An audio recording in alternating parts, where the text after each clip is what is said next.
नमस्कार दोस्तों। तो आइए सेंटियागो के साथ नए सफर की शुरुआत फिर से करते हैं। आदमी पहाड़ी पर चढ़ते हुए थक जाते थे, मगर चोटी पर पहुंचकर उन्हें एक क्रिस्टल की दुकान दिखाई देती जहां ताजगी भरी पुदीना चाय मिलती थी। वे क्रिस्टल के बहुत ही खूबसूरत ग्लास में चाय पीते थे। मेरी बीबी ने कभी नहीं सोचा, एक ने कहा, और उसने कुछ क्रिस्टल खरीद लिए। उसके यहाँ रात को कुछ मेहमान आने वाले थे जो इन क्रिस्टल के बर्तनों की खूबसूरती को देखकर प्रभावित होंगे। तो दूसरा बोला, क्रिस्टल के गिलासों में चाय पीने का आनंद एकदम अलग है। क्रिस्टल चाय की सुगंध को बनाए रखता है। तीसरा व्यक्ति बोला, पूरब में चाय क्रिस्टल में ही देने का रिवाज है, इसमें जादुई शक्ति है। बहुत जल्द यह खबर सब जगह फैल गई। जब लोग उस चाय की दुकान को देखने के लिए पहाड़ी चढ़ने लगे, वे जानना चाहते थे कि क्रिस्टल जैसे पुराने धंधे में इस दुकान में ऐसा क्या नया कर दिखाया है। देखा देखी दूसरी दुकानों ने भी चाय क्रिस्टल में देना शुरू कर दिया, मगर उनकी दुकानें पहाड़ी की चोटी पर नहीं थी, इसलिए उनका धंधा मंदा था। अंततः व्यापारी को 2 और नौकर रखने पड़े। उसने क्रिस्टल के साथ बहुत बड़ी मात्रा में चाय का आयात शुरू कर दिया। आदमी और औरतें बड़ी संख्या में उस दुकान पर आने लगी, कुछ नया देखने की प्यास बुझाने के लिए, और इस तरह कई महीने बीत गए।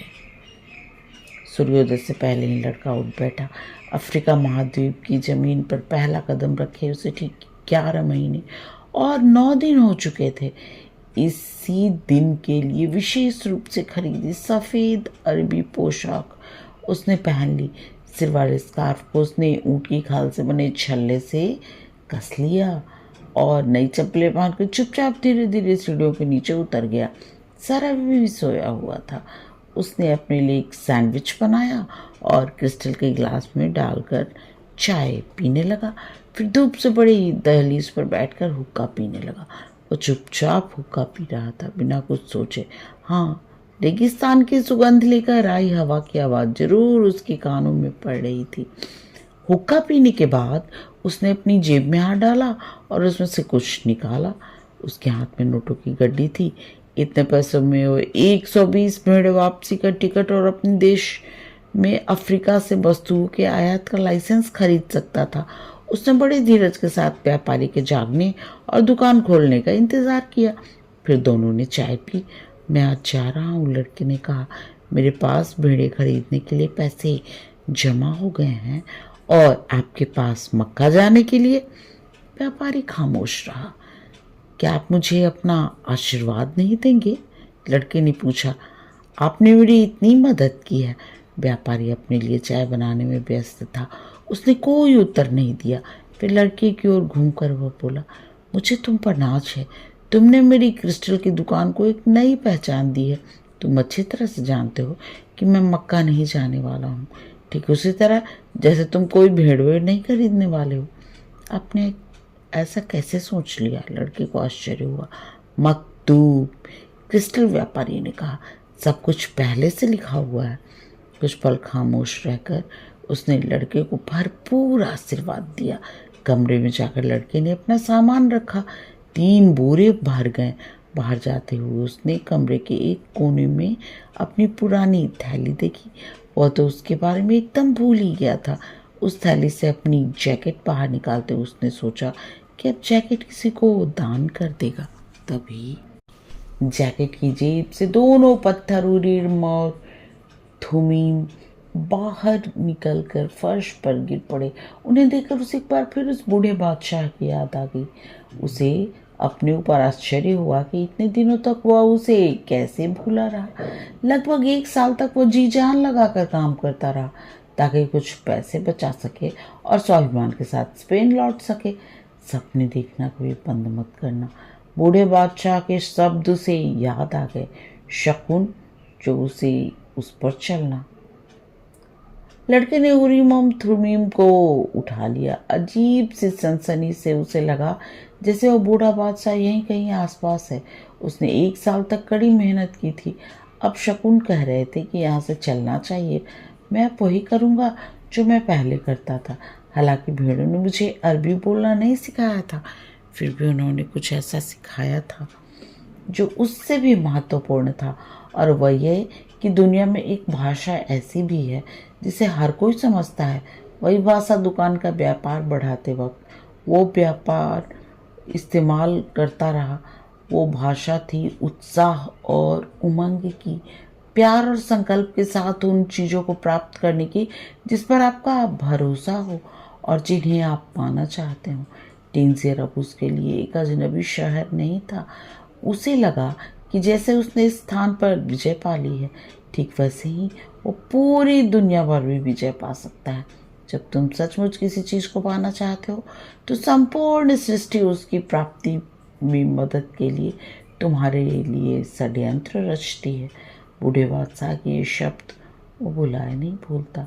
मगर बूढ़े बादशाह ने ठगी और डकैती के बारे में कुछ नहीं कहा था, ना ही कभी खत्म न होने वाले रेगिस्तानों के बारे में, या फिर उन लोगों के बारे में जो ये तो जानते हैं कि उनका सपना क्या है मगर उसे साकार करना नहीं चाहते। बूढ़े बादशाह ने यह भी नहीं बताया था कि पिरामिड कंकड़ पत्थरों का ढेर है और उन्हें कोई भी अपने घर के पिछवाड़े बना सकता है। और वो ये भी बताना भूल गए थे कि जब तुम्हारे पास इतना पैसा हो कि पुराने से ज़्यादा बड़ा रिवर खरीद सको तो उसे खरीद लेना चाहिए। लड़के ने थैली उठाई और दूसरी चीज़ों के साथ रख दी। वो नीचे उतरा तो व्यापारी एक विदेशी जोड़े से बातचीत कर रहा था। दो अन्य ग्राहक क्रिस्टल के ग्लासों में चाय पीते हुए दुकान की जांच पड़ताल कर रहे थे। हर सुबह से ज़्यादा गहमागहमी थी इस सुबह। जहाँ वो खड़ा था वहाँ से उसने देखा कि बूढ़े व्यापारी के बाल बूढ़े बादशाह के बालों की ही तरह थे। उसे मिठाई वाले की वो मुस्कुराहट याद आई जब टेंजियर में उसका पहला दिन था, जब उसके पास न खाने को कुछ था न कहीं जाने का इंतजाम। ऐसे में उस मिठाई वाले की वो मुस्कुराहट, वो भी तो उस बूढ़े बादशाह की मुस्कुराहट जैसी ही थी। उसे लगा जैसे वो बूढ़ा बादशाह यहाँ आया है और अपनी निशानियाँ छोड़ गया हो, मगर उनमें से कोई भी आदमी कभी उससे नहीं मिला। जबकि दूसरी तरफ बूढ़ा बादशाह कहता था वो उन सभी लोगों की मदद करता है जो अपनी नियति को पाना चाहते हैं। वो लड़का क्रिस्टल व्यापार से विदा लिए बगैर ही चल दिया। उसे डर था कि ग्राहकों के सामने वह रो पड़ा तो कुछ भी हो, ये जगह उसे हमेशा याद आती रहेगी। वो तमाम अच्छी बातें जो यहाँ रहकर उसने सीखी है। उसका आत्मविश्वास बढ़ गया था। उसे लगने लगा था जैसे अब वह दुनिया जीत ही लेगा। मगर मैं तो अपनी भेड़ों के पास जा रहा हूँ, उनकी देखरेख करूँगा, जाने पहचाने चारागाहों की सैर करूँगा। बड़े निश्चय के साथ ये बात उसने अपने आप से कही, मगर उसका मन इस बात से खुश नहीं था। वो पूरे 1 साल तक काम करता रहा ताकि वो अपना सपना साकार कर सके, मगर अब वही सपना धीरे धीरे महत्वहीन होता जा रहा था। हो सकता है उसका असली सपना रहा ही ना हो, कौन जाने, शायद उस क्रिस्टल व्यापारी की तरह होना ही बेहतर है, जिसका सपना तो है मगर वो कभी मक्का जाएगा नहीं और सारा जीवन उस सपने के पूरे होने की आशा में बिता देगा। लड़की ने खुद को फिर समझाने की कोशिश की, लेकिन उसके हाथों में उरीम और थुमीम थे जिनसे उसे बूढ़े बादशाह की ताकत और इच्छा शक्ति का बराबर एहसास हो रहा था। होनी कह लीजिए या शकुन। वो लड़का उसी शराब खाने में दाखिल हो गया जहाँ वो पहले दिन पहुंचा था। वो ठग अब वहाँ नहीं था। शराब खाने का मालिक खुद उसके लिए एक कप चाय लेकर आया। लड़के ने सोचा, गरेड़िया तो मैं कभी भी बन सकता हूँ। भेड़ों की देखभाल कैसे होती है ये मुझे अच्छी तरह पता है, मैं उसे भूला नहीं हूँ। मगर मिस्र के पिरामिड जाने का मौका मुझे दोबारा कभी नहीं मिलेगा। वो बूढ़ा आदमी जो सोने का कवच पहने हुए था मेरा सारा अतीत जानता था। सचमुच वह राजा था, एक बुद्धिमान बादशाह। अंडलूसिया की पहाड़ियों का रास्ता केवल 2 घंटों का था, मगर उसके और पिरामिडों के बीच एक पूरा रेगिस्तान था। इस बात को लड़के ने सोचा कि इस तरह से भी कहा जा सकता है कि वह अपने खजाने तक की दूरी को 2 घंटा और कम कर चुका है। ये बात और है, ये 2 घंटे उसके लिए पूरे 1 साल में बदल गए।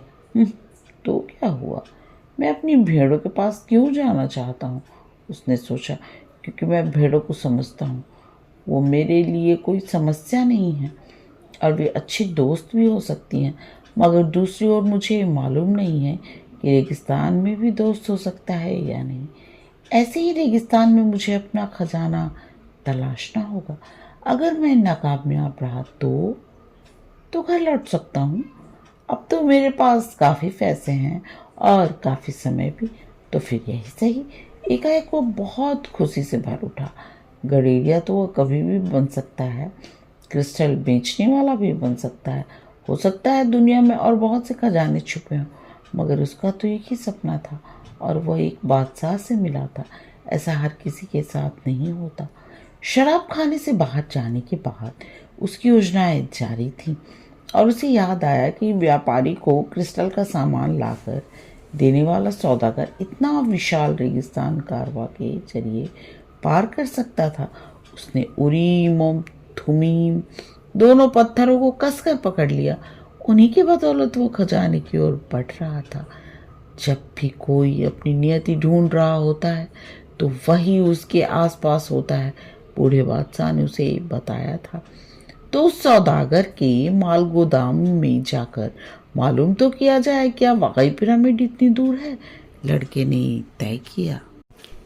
वो आधा माल गोदाम था और आधा बाड़ा, जानवरों और उनके पसीने की बदबू और धूल से भरा हुआ। वहां बेंच पर एक अंग्रेज बैठा था। वो सोच रहा था, मुझे क्या मालूम था 10 साल यूनिवर्सिटी में पढ़ने के बाद मुझे यहाँ आकर रहना पड़ेगा। उसके हाथों में रसायन शास्त्र की कोई पत्रिका थी। वो भी सगुनों पर विश्वास करता था। उसकी सारी जिंदगी और पढ़ाई का एक ही उद्देश्य था, सृष्टि की सच्ची भाषा को जानना। पहले उसने स्पेनी भाषा सीखी, फिर दुनिया के मजहब और अब कीमियागरी।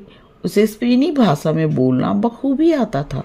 दुनिया के सारे मजहबों का उसे अच्छा ज्ञान था, मगर अभी तक वह कीमियागर नहीं बन पाया था।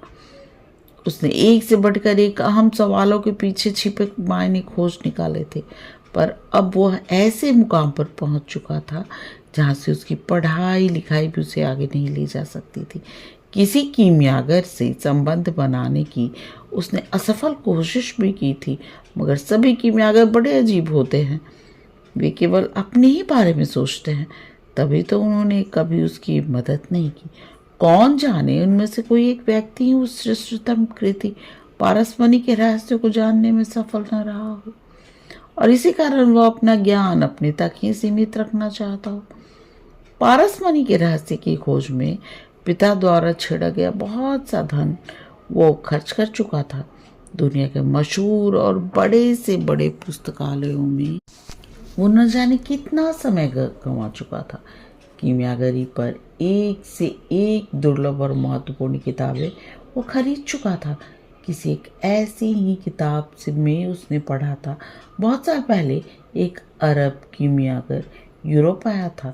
लोगों का कहना था कि उसकी उम्र 200 साल थी और उसने न केवल पारसमणि बल्कि जीवन का अमृत भी ढूंढ निकाला था। अंग्रेज को ये कहानी अच्छी तो लगी थी, मगर उसे कपोल कल्पना से ऊंचा दर्जा उसने कभी नहीं दिया। जब तक कि उसने एक दोस्त ने पुरातत्वीय अन्वेषण से लौटकर उसे बताया नहीं कि रेगिस्तान में उसकी भेंट एक ऐसे अरब से हुई जिसके पास विलक्षण सिद्धियां थीं। उसके दोस्त ने बताया था कि वह अरब अल फयूम नामक नखलिस्तान में रहता है।